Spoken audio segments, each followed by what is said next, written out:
20-30-50 budget method. Yes, मैं बात कर रहा हूं आपके पास जो भी पैसा आमदनी के रूप में आता है उसको कैसे यूज किया जाए, उसका कैसे बजटिंग किया जाए। मैं Bhavin Jaiswal, life and business coach, आपके सामने एक मास्टर मेथड लेके आया हूं। ये सब लोगों को लागू पड़े ऐसा जरूरी नहीं है, लेकिन एक नॉर्मल व्यक्ति कैसे अपना बजटिंग कर सकता है, अपने मेथड्स क्रिएट कर सकता है, उसके लिए ये बेस्ट वीडियो है। नोट पेन ले लीजिए और 20-30-50 बजट मेथड को सीख लीजिए।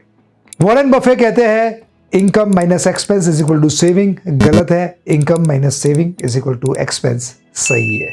मैं भी इसकी बात करना चाहता हूं कि हमारा सबसे पहले आमदनी का 20% सेविंग में जाना चाहिए। Saving means what? Saving means may be emergency fund, may be future investment, यानी कि रिटायरमेंट को सेव करना। आज मैं कई लोगों को देखता हूं, वो लोग जब तक काम करेंगे तब तक उनको पैसा मिलेगा, जिस दिन वो काम करना बंद कर देंगे उनको दूसरों के आगे हाथ फैलाना पड़ेगा।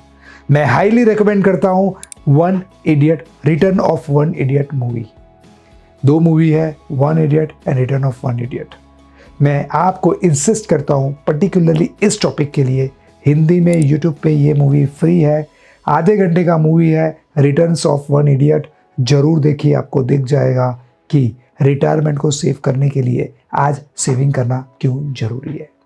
आज मैं यंगस्टर्स को देखता हूँ, वो सेविंग के पीछे मिनिमम इन्वेस्टमेंट करते हैं। वो 20% नहीं, 10% नहीं, 5% नहीं, 1% भी सेविंग के लिए नहीं देते हैं। रिसेंटली में एक व्यक्ति को मिला, व्यक्ति बोलता है मुझे फाइनेंशियल ब्रॉड क्राइसिस है। मैंने कहा मंथ का 100 रुपये तो तुम सेव कर सकते हो। There are certain investment methods जो आपको अच्छा रिटर्न दे सकती है। 8% या उससे ज़्यादा कहीं भी आपको इंटरेस्ट वैल्यू मिलती है तो आप सेविंग प्रॉपर कर रहे हैं, क्योंकि महंगाई 8% से बढ़ रही है। वो आप फ्यूचर के आपके शौक पूरे करने के लिए, गाड़ी खरीदने या गाड़ी बदलने के लिए, या नया घर खरीदने के लिए भी यूज़ कर सकते हैं। लेकिन इसमें कहीं भी लोन लेने की बात नहीं है। कोई लोन है, उसको रीपे करने के लिए आप एडवांस फंड इकट्ठा करो और जल्दी उसको कंप्लीट करो तो उसको सेविंग में ले सकते हैं, लेकिन वो भी टेम्पररी होगा। सो अगर आपकी आमदनी ₹1,00,000 है तो मिनिमम 20,000, 50,000 है तो मिनिमम 10,000 पहले ही निकाल के सेविंग के तौर पे रख दीजिए, जहाँ पे आपको 8% से ज़्यादा इंटरेस्ट मिल सके। आप समझ गए होंगे, ट्रेडिशनल इंश्योरेंस पॉलिसीज़ और बैंक एफडी में इंटरेस्ट बहुत कम मिलता है, जिसमें हमको इन्वेस्ट नहीं करना है। आप SIP कर सकते हैं, आप गोल्ड ले सकते हैं, आप 1% इंटरेस्ट पे किसी को दे सकते हैं अगर आपको भरोसा हो तो, या आप पैसिव इनकम के लिए, रेंट इनकम के लिए कुछ ना कुछ इन्वेस्टमेंट करके भी वो इनकम क्रिएट कर सकते हैं। दिस इज 20%, नाउ आते हैं 30% पे। वो 30% पे आने के पहले मैं ले लेता हूँ 50%। यस, 50% है आपके नीड्स। कुछ चीज़ें ऐसी है जो जीवन का हिस्सा है, जिसके बिना हमको चलेगा ही नहीं। फॉर एग्जाम्पल व्हीकल, यानी कि खुद का या ट्रांसपोर्टेशन, उसका पैसा हमको सेफ अलग से रखना ही पड़ेगा। हमारा राशन, दूध, जो भी रूटीन में सब्जी फ्रूट्स आते हैं, वो क्या खाने बिना चलेगा? नहीं चलेगा। That is number 2। नंबर 3, हमारी बच्चों की फीस, उनका फ्यूचर, उनकी लाइफस्टाइल मेंटेन करने के लिए जो खर्चा लगे वो। And number 4, this is very very very important, mobile bill, light bill, telephone bill, general जो भी बिल्स आते हैं वो बिल। ये 50% आपको आपके आमदनी का इस सब एक्सपेंसेस के लिए निकाल देना चाहिए। मैं वापस रिपीट करता हूँ, income minus expense is equal to saving गलत है। इनकम माइनस सेविंग, पहले 20% निकाल दिया, बाकी एक्सपेंस जो 80% बचा उसमें से 50% आपकी नीड में जाना चाहिए।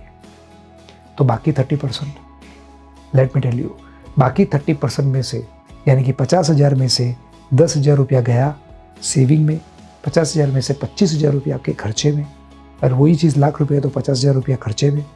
बट बाकी लाख में से 30,000 या 50,000 में से 15,000 जो बचे हैं उसमें आप अपने वांट्स पूरे कर सकते हैं। मैं मेरी बात करता हूँ या मैं जो लोगों को सिखाता हूँ उसमें मैं केवल कहता हूँ 10% वॉन्ट्स में होना चाहिए। फिर भी आज यंगस्टर्स को, आज हम लोगों को सोशल मीडिया पे पोस्टिंग करने में, लोगों को दिखावे करने में बहुत खुशी मिलती है। इसलिए हम बर्थडेज में जाते हैं, केक सेलिब्रेट करते हैं, हम पैसा देते हैं और हम ऐसा सोचते हैं कि सोशल मीडिया पे इसको पोस्ट करेंगे कि लोग वाह वाही करेंगे। खर्चा जेब पे से ही जाने वाला है। और उसके लिए वॉन्ट्स आपकी जितनी मिनिमम हो सके और जितने ज़्यादा आप सेविंग बढ़ा सके उसको बढ़ाइए। सो वॉन्ट्स में क्या आता है? वॉन्ट्स में आता है आपकी हॉबीज़।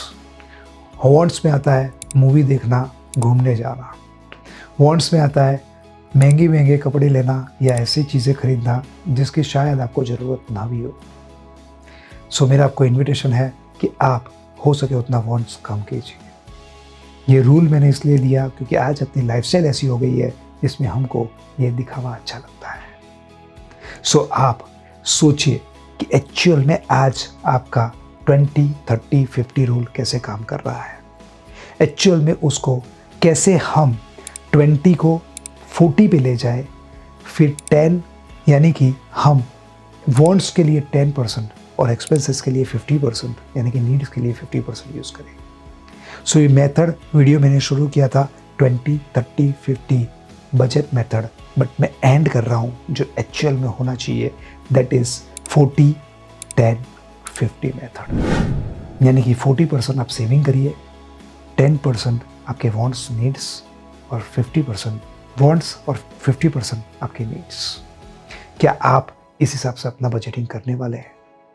अगर आप ऐसा कर रहे हैं तो आप 3% अमीर लोगों में जाएंगे, ये मेरा आपको वादा है।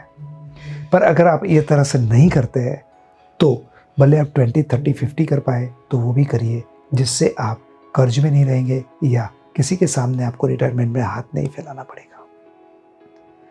मुझे कमेंट बॉक्स में बताइए कि इस बजटिंग मेथड से आप क्या सीखे और आप क्या एक्शन लेने वाले हैं। और जो लोग कर्जा करते हैं, जो लोग दिखावा करते हैं, जो लोग शो ऑफ लाइफस्टाइल जीते हैं, उनको ये वीडियो जरूर शेयर करिए। मैं लास्ट में एक कोट करूँगा जो बहुत इंपॉर्टेंट है, जो बिल गेट्स ने कहा है, गरीब पैदा होना शायद आपके हाथ में नहीं था, लेकिन गरीब मरना गुनाह है। Wish all the best. Thank you very much.